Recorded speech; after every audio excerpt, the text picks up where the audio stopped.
What's up, guys? Brian here, and welcome back to the show.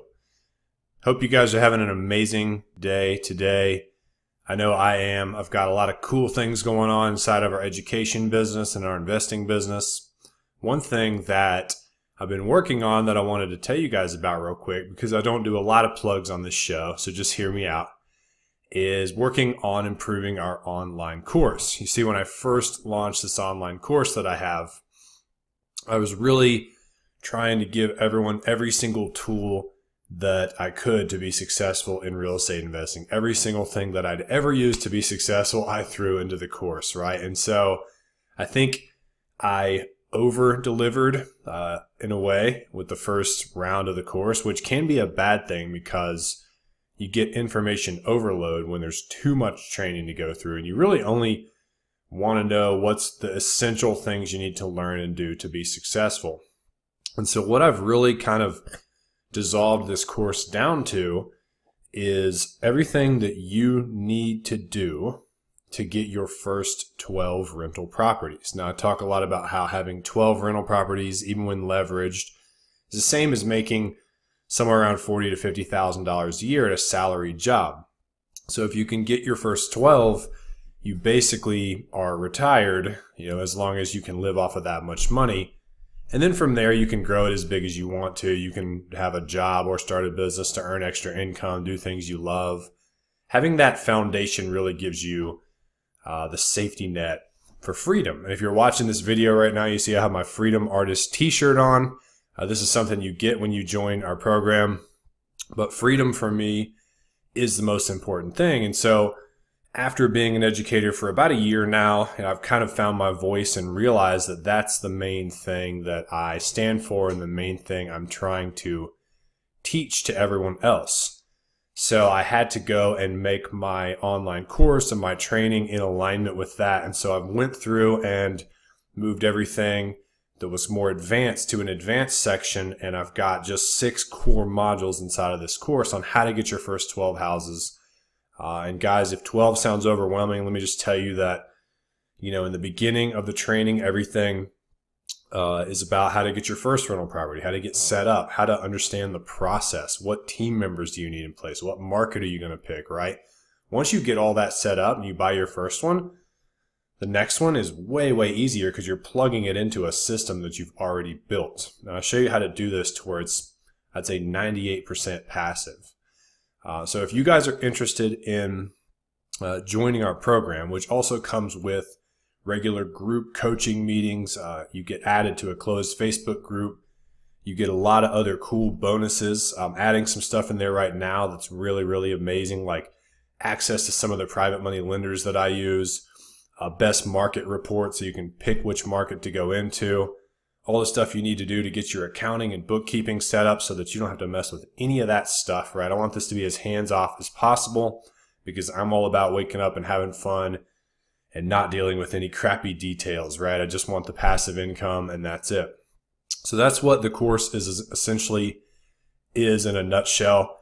If you want to register for the webinar where I pitch it, you can go to virtualinvestingclass.com, or if you just feel like emailing me to ask me some questions about it, brian@brianelwood.net. It's my personal email. Shoot me an email. Let me know what your thoughts are. If you have any questions about the course, we'd love to have you on board. All right, guys.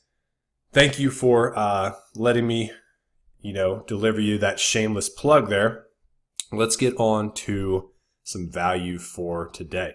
So today, what I want to talk about is, and I've talked about this before, but I want to make sure that I made the point because I have lots and lots of coaching calls and consult calls with one-on-one clients.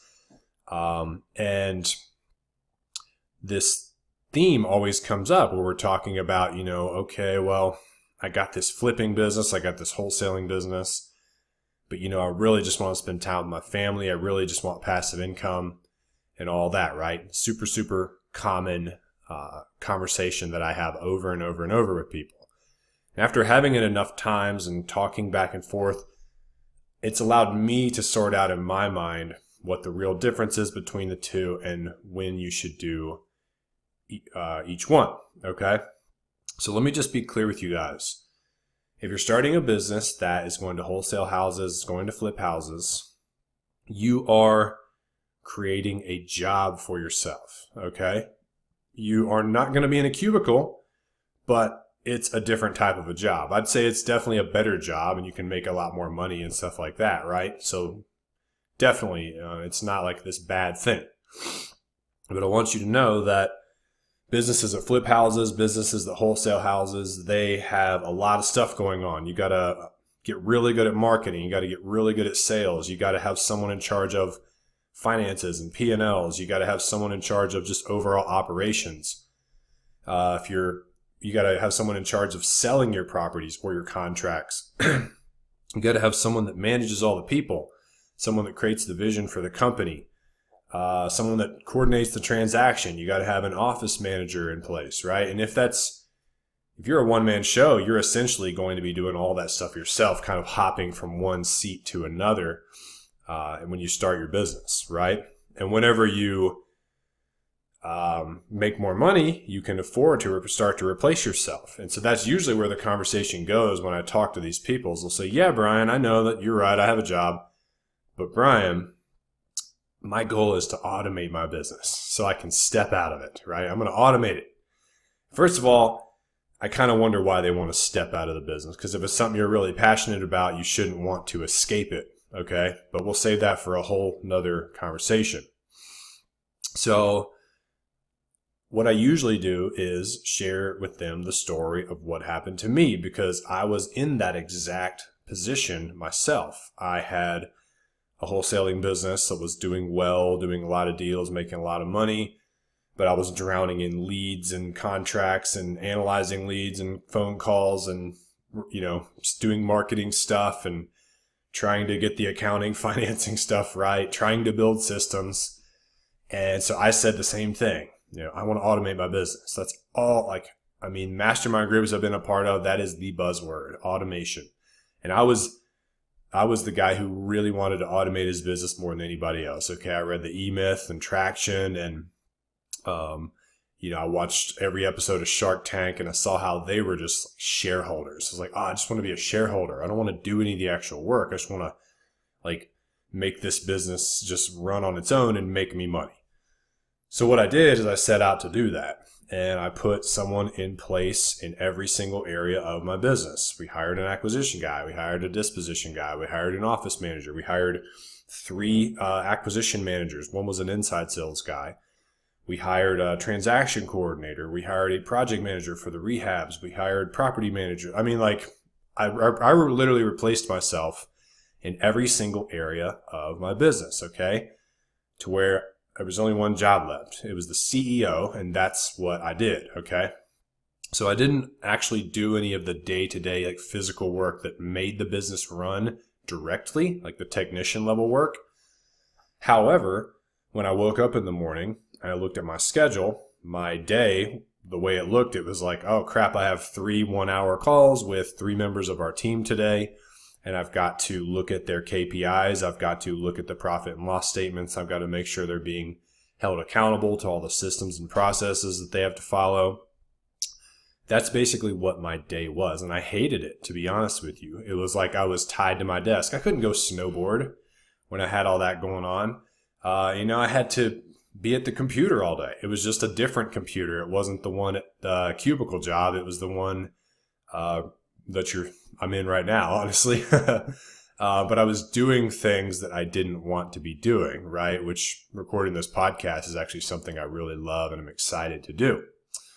So yeah, that was the day-to-day life. And I want to say another thing is a lot of people tell me, well, Brian, I want to even hire a CEO to run my company, because, and I got to tell you real quick, that the CEO job is the hardest job in the company. Just because you're not doing any of the phone calls and marketing and leads, you're the captain of the ship, okay? You are the one who is directing everyone. You're making the huge decisions on company direction and strategy, which shift the entire, every decision you make, they call it organizational whiplash because it ripples through the company and everyone's head turns whenever you turn your head as a visionary, because you're the one leading the way, okay? So find me a company that doesn't have a CEO, and find me a company that doesn't have a CEO who's a hard worker and has a demanding job. It's the hardest job in the company. You have the most pressure on your shoulders. And if you want to hire a CEO, back to what I was saying, first of all, you have to give them full control of your company, visionary control included. They're the visionary now. You can't be a passive shareholder and be telling them what to do all day. You might as well be the CEO. You're sharing the job with them if you're doing that. So they would run your company 110%, okay? If they want to change something dramatically about it, they'd have to be allowed to do that. That's what CEOs are for. The second thing is to find a really high-level person who can run the whole company, be a great visionary, manage the team, be a great, strong leader. How much do you think they are going to want? You think that's a $40,000 a year job?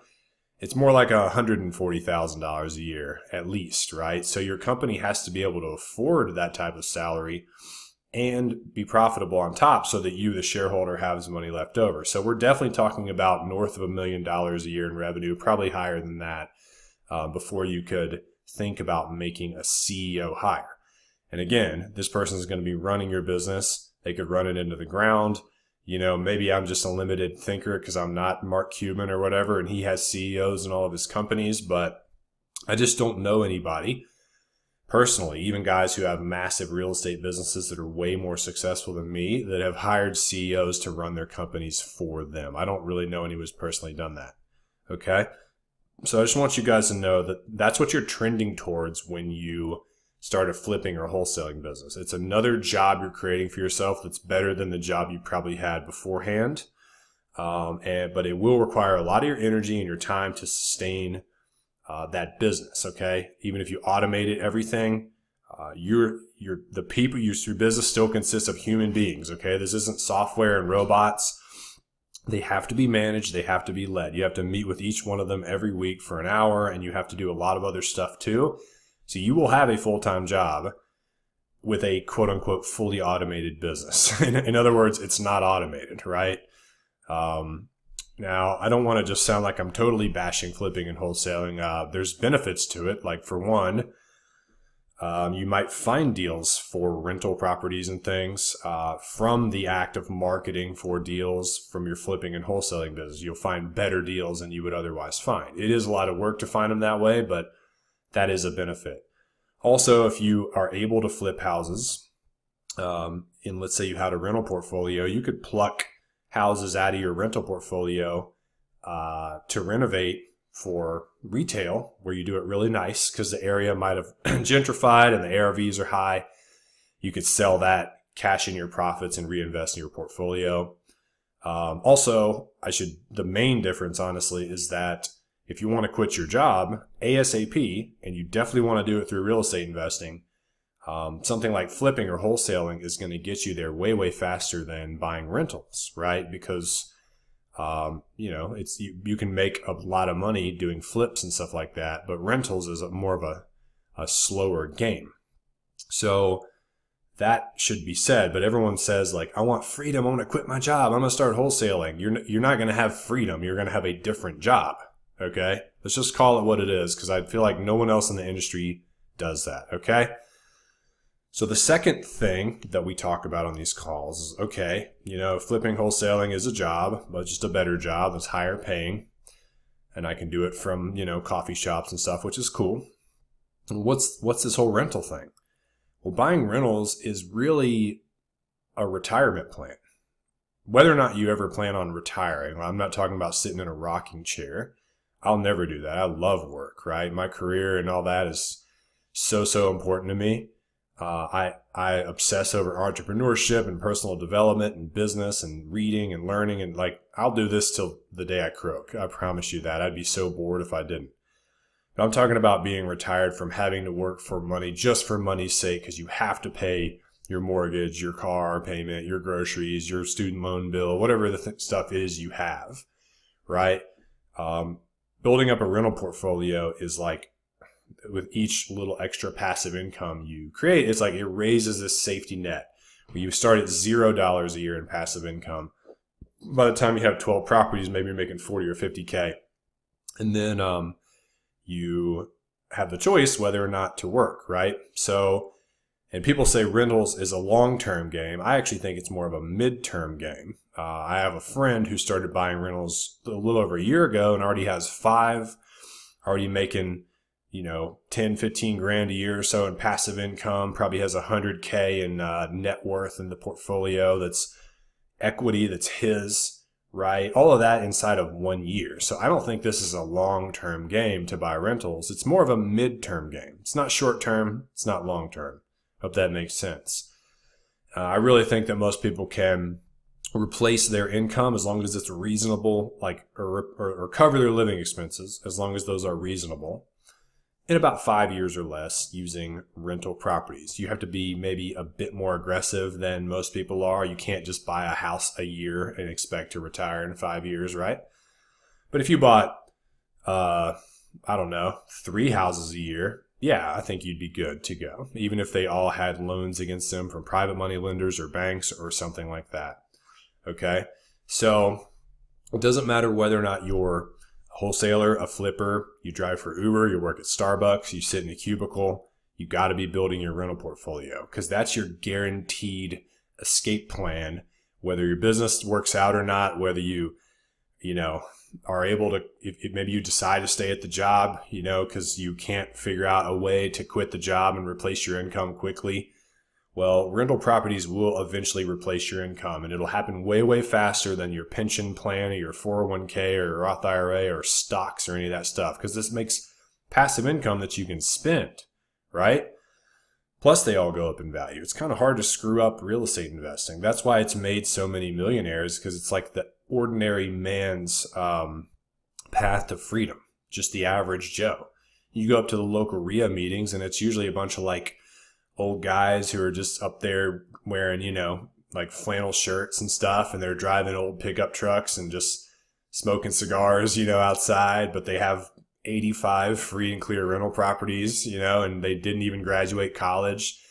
But these guys are really smart, in my opinion, because they were able to bypass the system that, that society tries to cram you into. And all they did was just start buying little boxes, 20 years ago or whatever. And what happened? They all went up way in value, and now, they don't have to do anything, right? So you don't have to be smart to buy rental properties and accumulate a portfolio. That's what I love about it. It's like the average man's easy and predictable path towards an early retirement, okay? That's what rental properties is. You can make rental properties very much passive. You have to have an admin assistant to attend closings for you and organize all your statements and HUDs and communicate with property managers and pay bills. And then you have a project manager to manage those rent-ready rehabs, which even though they're carpet and paint and they're easy, you still need somebody overseeing the contractors, just being the person that calls all the contractors and inspectors and termite guys and all that. Otherwise, that's going to be you doing it, and then you're not going to have a passive business, right? But even if you have all those things in place like I do, there's still a few things here and there I have to deal with for my rental portfolio, okay? It's not as passive as if I were to just buy stocks, okay? But it's 98% passive, and it does way better for me than I ever could have done in stocks in terms of money hitting my mailbox each month and me having freedom, which I couldn't do that with stocks unless I liquidated all the stocks, assuming they went up in value. And then I'd spend through the money, and what happens then? I'm done, right? Dividends don't cash flow nearly as heavily as real estate does. So I hope that sort of breaks up the difference between the two. If you're unclear about the difference between flipping and wholesaling versus buying rentals, I hope you're clear on it. Flipping and wholesaling is a job you're creating for yourself that can make you a lot of money, but at best you'll be the CEO and you'll be busy running the company like everyone else I see. And then buying rentals is a retirement plan where no matter what you do, you put money into it and you grow your passive income, you grow your net worth, you have this big nest egg that kind of balloons over time. It doesn't take as long as people think it do. It does, right? And it's your foolproof plan for quitting your job or escaping your business or just, doing whatever you want to do all day. That's why rental properties is, in my opinion, the bread and butter of real estate investing. It's the thing that's going to give you the lifestyle that everyone says they want in the first place. So please, please, please remember that, guys. Thank you guys so much for listening. If you haven't left a review on this show, I'd really, really appreciate it. It helps it get boosted up in the iTunes rankings. If you think this show is valuable, just leave a quick review so it can reach more people. You can do it on the podcasts app inside of your phone now. You don't even have to get on a computer, which I know I never wanted to do either when people were asking me to give reviews. And thank you guys for listening. I appreciate everybody, and I'll see you on the next episode. Peace.